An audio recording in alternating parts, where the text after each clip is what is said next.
Hey everyone, welcome to The Explainer. Today we are diving into some fantastic source material to tackle what is arguably one of the absolute biggest headaches in property management. If you've ever felt like your property is running you instead of you running the property, well, you are definitely in the right place. Our goal today is simple but powerful. We're going to transform property maintenance from pure, stressful chaos into controlled, predictable, and highly efficient operations. Let's get right to it. Okay, let's dive into this by mapping out a loop that is probably going to look way too familiar. Step 1, something breaks. Step 2, you scramble to fix it. Step 3, you repeat. Tomorrow, a pipe bursts. The next day, a lock jams. It's this endless treadmill of reactive emergencies, and for a lot of property managers, this just becomes their daily reality. Now, this might feel normal, but we really need to expose what most people don't see beneath the surface.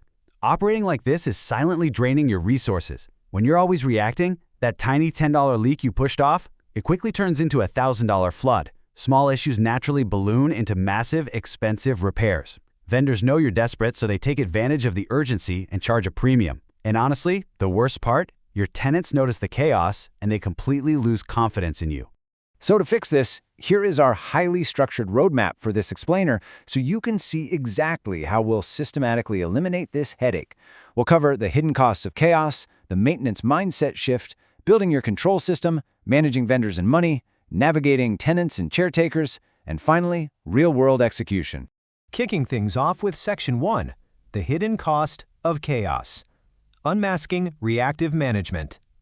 The source material establishes that the default mode for most properties is completely reactive, which secretly drains resources over time. To break this cycle, we first need to understand the number 3, because there are actually 3 distinct types of maintenance, and honestly, most people are only ever doing one of them. Moving right along to Section 2, the maintenance mindset shift. Moving beyond the quick fix. This concept brilliantly illustrates the before and after of property management. It's all about shifting from the unpredictable chaos of waiting for breaks, which is reactive maintenance, over to the strategic control of prevention and root cause correction.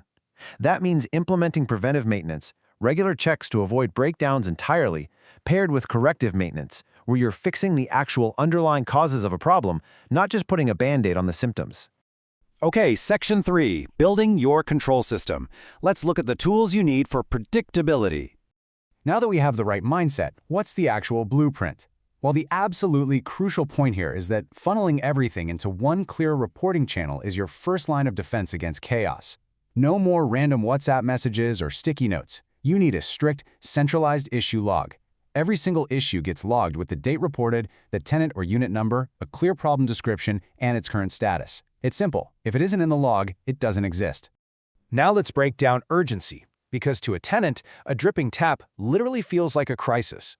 Categorizing issues and communicating strict response times instantly de-escalates tenant panic. Urgent issues, like water leaks, electrical faults, or security risks, get a same-day response. Non-urgent stuff, like minor cosmetic fixes, gets a 24 to 72-hour window. When a tenant reaches out, you just reply, "Received." It's categorized as non-urgent and will address it within 72 hours. Boom! Expectations managed. Which brings us to Section 4, managing vendors and money. Stopping the financial bleed. We've got to tackle a really harsh truth right now. A lot of property managers blame their contractors for high costs. But vendors don't create chaos. Disorganized managers invite it through poor boundaries.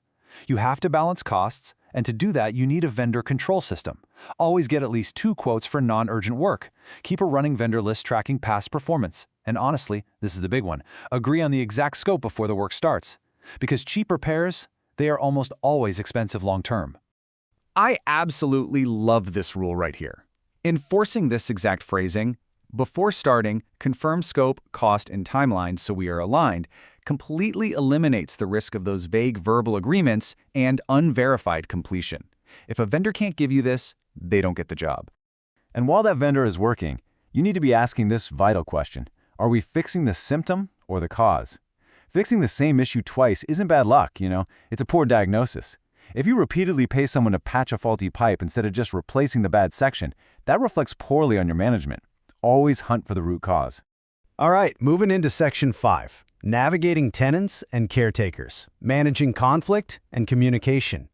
Now we're shifting focus to the human element of operations, starting with what's probably the biggest conflict zone in property management. What's really interesting here is how clearly we can separate what the landlord expects to absorb versus what the tenant actually has to pay for based on their agreement. On one side, normal wear, like fading paint. On the other side, tenant damage, like broken fixtures from negligence.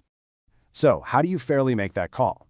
You walk through these 6 key diagnostic questions. Was it negligence or wear? Routine or structural? Is it a permanent or removable fixture? Shared or exclusive space? Did they report it early? And ultimately, what does the lease say? And as a quick reminder, having robust move-in documentation, like photos or videos, makes answering these questions incredibly easy. We also really need to address the caretaker risk. Firmly stating this rule is essential. Caretakers report, they do not decide. All repairs have to be approved centrally. If caretakers start making little side agreements with vendors or doing informal repairs, it will literally destabilize your operations and your budget immediately. Finally, Section 6, Real-World Execution. Putting the system to the test.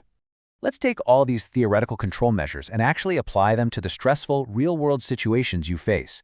Reviewing these 4 scenarios shows how relying on your system removes the emotion and gives you a clear task for every crisis.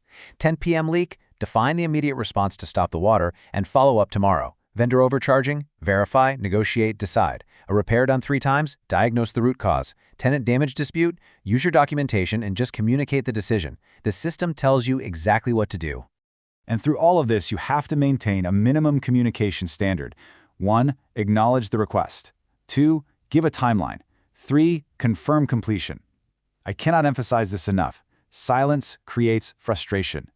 Hitting these 3 simple touchpoints builds massive trust with your tenants, even if the actual fix takes a few days. Behind the scenes, you've got to track your metrics: monthly maintenance spend, cost per unit, and repeat issues. Patterns in these specific budget metrics are going to clearly reveal exactly where your operational systems might be getting weak, giving you the chance to fix them. I'll leave you with this provocative thought to wrap up today's explainer. If you don't track your maintenance costs, how can you ever improve them? Applying the systems we talked about today will completely transform your maintenance from bleeding chaos into profitable predictability. Thanks so much for hanging out with us for this explainer, and we will see you next time.